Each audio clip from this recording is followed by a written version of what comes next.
My name is John Horn. If you don't know me, I'm the Director of Recreational Sports.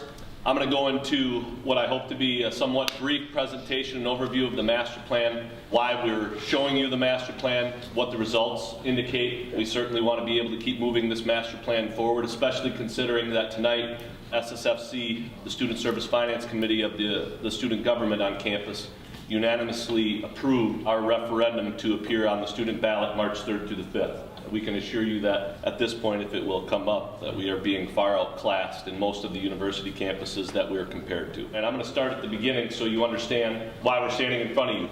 Dating back years, the Division of Recreational Sports on the campus has known that our infrastructure within our facilities was beginning to deteriorate. In most cases, across our facility, over the last several years, there has been major infrastructural and repair components to our facilities that has continued to compound one on top of the other. And now all of our facilities are past their lifespan. And we're at the point where over a year ago we came to the students and we said, we're being told now by the campus and the state that we have several what are called capital repair and maintenance projects across all of our division, all 4 facilities that we manage, the SURF, the NAT, Nielsen Tennis Stadium, and the Shell.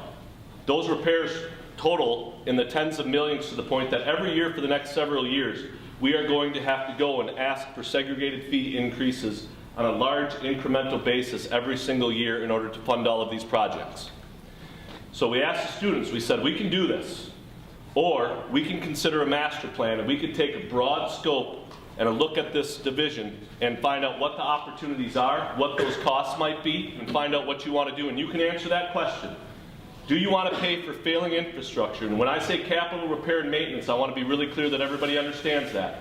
That's no service improvement, that's no space expansion, that's nothing programmatically for the students or faculty staff members on this campus. It's replacing roofs, electrical systems, elevators, plumbing, heating, ventilation, air conditioning, of which we don't have much to start with within our facilities anyway, which everybody knows. It's all of those types of projects that you won't even necessarily recognize, and we're in the existing facilities. The SURF is our newest facility. It was opened in 1983. We're talking a 1968 facility in Nielsen Tennis Stadium. We're talking a 1964 facility in the Natatorium. We're talking a 1956 facility in the Shell. All of them are past their life expectancy. So the students said, we would like to fund the opportunity for you to go forward with a master plan, bring us back information, and that's what we've done. And this master plan at this point, I would tell you, is about 95% complete. We're getting final renderings that, as much as we would love to show you them right now, because we do have several of them, they're incomplete, but they look fantastic. And we're going to save that until after the new year when you come back, and we'll show you again and a lot of other engagement opportunities. But what we are going to show you tonight is what we've been able to produce and the results as we come back, as well as a little history and some knowledge about why recreational sports is important on university campuses. So that's what I'm going to jump into right now. So if you don't use our programs in our facilities, you need to know that we had over 1.7 million uses this year. That's a significant number because it's the most we've ever had, and we did it without expanding any space. We're finding really unique ways to pack people into spaces they shouldn't be in for the type of activity that they're doing. If anybody's spun in here, you're spinning in racquetball courts. If anybody's personal trained in here, you're doing it in racquetball courts. If anybody's used to playing indoor soccer in actual indoor soccer facilities, you're doing it in a basketball court. We have rugby players practicing in our gym, softball, baseball. We've got all sorts of unintended uses in our facilities, but we're well over 1.7 million uses. So programmatically, when we talk about improving the UW-Madison and improving the experience of all of you on this campus, we're doing a couple of things, and I think that we're providing those high-quality programs, and we're providing those high-quality services. That proof is in all of our participation numbers. But we are failing, and we are failing at a pretty miserable state right now in terms of providing this campus what it deserves in terms of its facilities. So when you take a look at that mission statement right there, we're achieving 2 of our 3 goals, but we have to admit that we are failing this campus in terms of the facility conditions at this time. By the numbers, 83%, that's unique students enrolled across all students on this campus used our programs or facilities last year. It's a huge number. It's the vast majority of this campus. 18% of the faculty staff, that number right there should be much higher.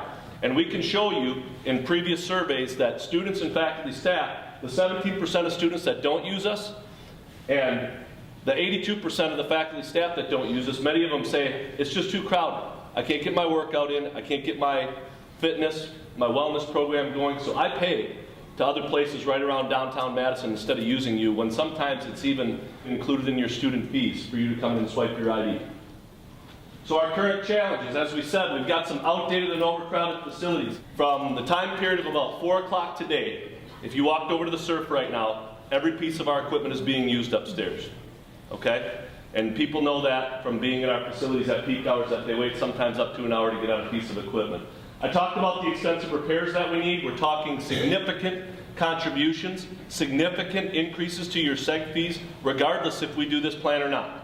And we've been very intentional and transparent in our conversations with the student government, the Student Service Finance Committee, in showing that. If we do not pass a referendum for new facilities in March, we will be moving forward with approximately $3.5 million in requests for next year alone. And that's followed by another couple of million, and another couple of million, and it's going to keep on that path for several years down the road. Certainly we're turning away informal recreation participants. There's just not enough space. People don't have enough space to work out. They're waiting to play basketball, volleyball, badminton. We just don't have enough space. Over 80% of our reservation requests, I've got Sam who's scheduling our events back there, and she could talk to you about how many requests we get and how many we can actually accommodate. That's sport clubs, that's the 800+ student organizations, that's community outreach that we just cannot serve within our division.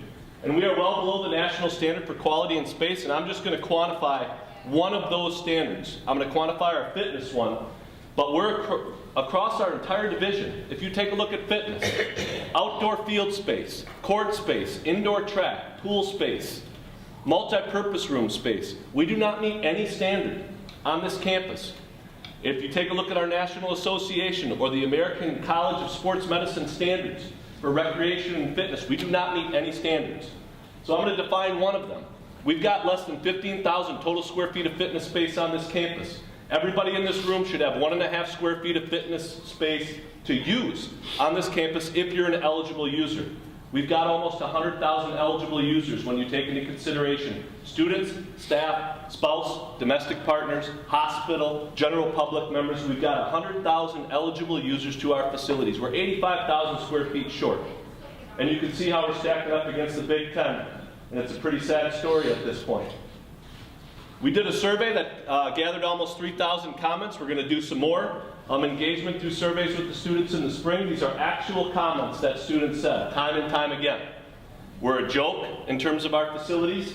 I joined an off-campus gym because I don't like the campus gyms. Madison's a great school full of opportunities. The only downfall is the rec centers.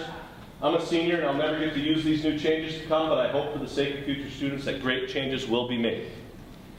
So in 2013, I told you the Student Service Finance Committee heard these issues with us and they said, we would rather you take a look at this master plan, see what you could do about kicking the can down the road a little longer with these capital maintenance and repair projects and bring us back a master plan, and that's what we've done. The goals of the project, we had several. As you look at these, we of course wanted to increase our indoor and outdoor recreational space. We definitely want to expand our programming. We are not serving the program needs. We're turning away 50 flag football teams. We turn away group fitness participants from participating in our programs. It's all across our program areas. We're not meeting the programming demand. We need to expand. We have to be responsible with student money. We understand that. We understand that this is a big ask of students. They're going to do the heavy lifting in this. We've never denied that. It's something that we're trying to show the students and keep them educated as to what the options are and that there's better out there for them. We want to demonstrate responsible stewardship of students' money. Frankly, I will tell you that I don't know of a group on campus that's been more responsible with student money than the Division of Recreational Sports, almost to a fault. We have to look at ourselves a little bit over our history as to why our facilities are in the condition that they're in. And that's just being completely transparent. We were incredibly conservative in the 70s, 80s, and 90s, and it's caught up. And we're trying to make a decision that's going to help the students at this point and let them make the decision for themselves about what they want to support. We certainly have a responsibility to serve the campus population and the campus demand. We can do that to a regard within our programs and services because they're of a very high quality. But we are not doing that in terms of our space and our facilities.